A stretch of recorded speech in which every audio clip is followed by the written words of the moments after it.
Alright, so what we've got here is a grease gun I picked up at the local Tractor Supply.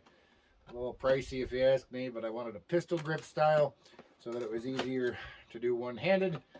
So we've got to assemble that and then throw some grease in here and start greasing up all these fittings. Sounds like the chickens are having some fun today. Oh, it does come with it. All right.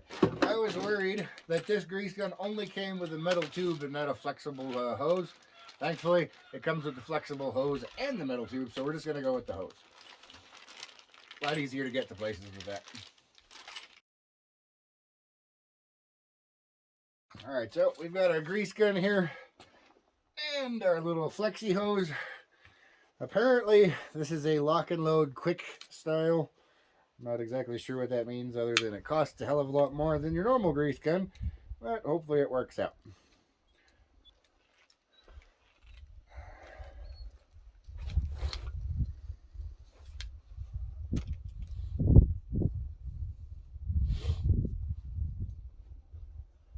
Alright, I'm going to go get my wrenches to tighten these down because under pressure, I'm sure the grease will come squeezing out when we don't want it to. Alright, so now I've got this thing tightened up. Let's see if we can figure out how this thing works. Sure. Oh, that's kind of neat. So apparently this particular style has a, you can just pull this latch here or push this latch and it comes in and out. Well, we'll see how that goes. So you've got the top off, got to pull out the plunger, put in the grease.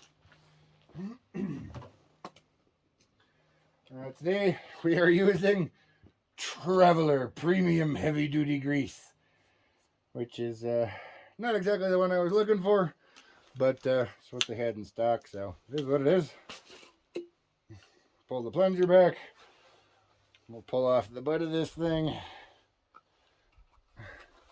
And I don't know if you guys know this, for those of you who don't, the metal ring side with the tab on it, that stays at the top, thusly. Okay, and then make sure this thing is all the way back so that it seats down in here like so. Hold on to that. If you want to change these out, you can always recover your grease with it. And then this messy part here, I've got some paper towels. You probably need some shop towel, whatever you got. You pull the tab, and there we go. And this particular one, you don't have to thread in, apparently. We just kind of pop it on there and push it. There we go. Got a positive lock. It's not coming off. Let's see if this works.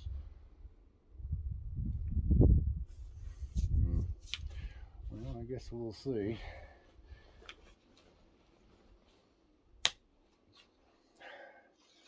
Alright, we've pushed this tab, pushed that back in all the way. Should be ready to go. We'll pump it a few times to see how that goes.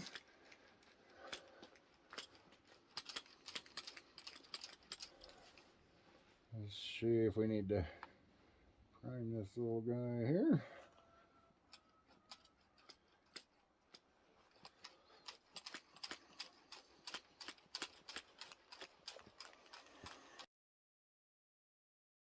It says it's self-priming, but it's not looking good.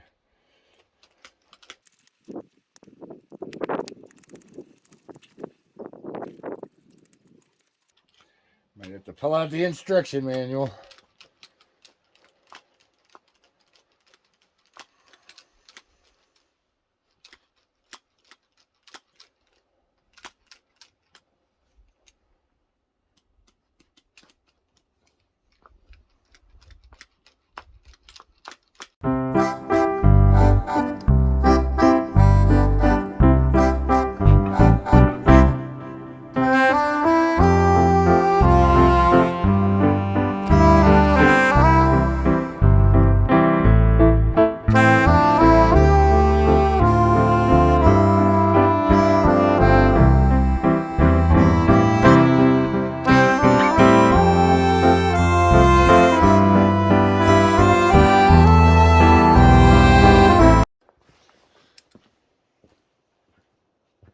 we've got the new grease gun primed and ready to go.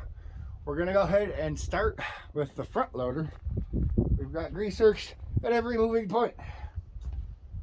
We have 2 on the bucket, 2 on the arm there, 1 here, 1 here, 1 here, and 1 here.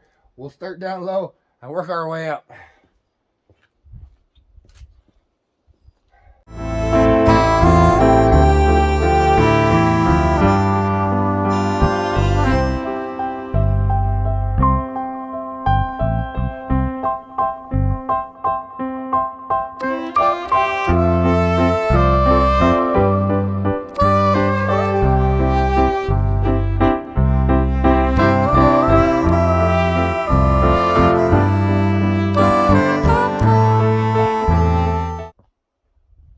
Alright, so we have this side of the bucket done. Since we're already in this area, we're also going to do the tie rods on the tractor. There's one on this side, one on the other side.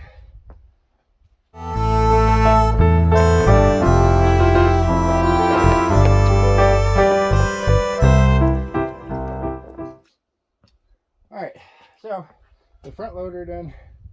Got that pin there done. Let's go ahead and check and see if there's any more floating around here. Does not look like it. So we're going to go ahead and move to the back side where the backhoe attachment is. So you guys can come over here with me. It's over next to the tree.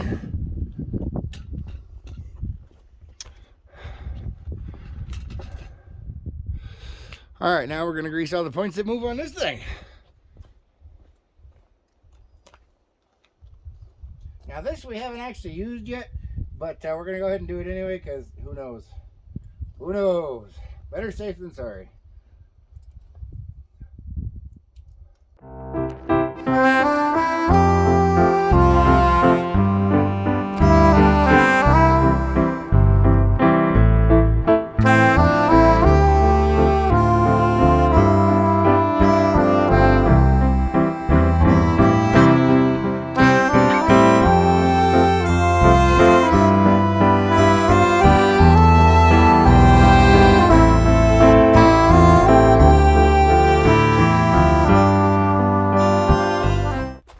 We're going to bring you guys to the other side as we make our way around. We've greased all the points here. Looks like it may have been done at some point, but if it was, not very well. And it almost looks like this backhoe had been used before. I'm not really sure, but it's got some areas where, yeah, a little interesting. So we've go ahead and greased all the points here. There's stuff on the back of the tractor that we're not currently using, so we're not going to grease those just yet. We'll go ahead and do this side of the bucket and this tie rod. For this one, we're going to start up high and work our way down. This one definitely has grease on it, but it looks old. And when I was greasing it, did notice a bunch of water coming out. It's been raining, so that explains that.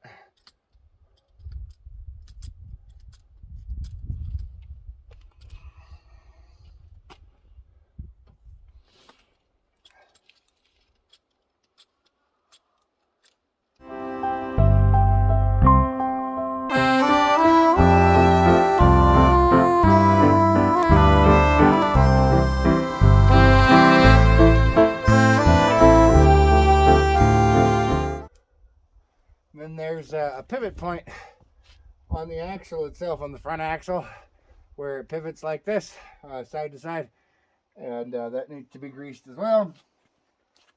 So we'll go ahead and pop under here and do that.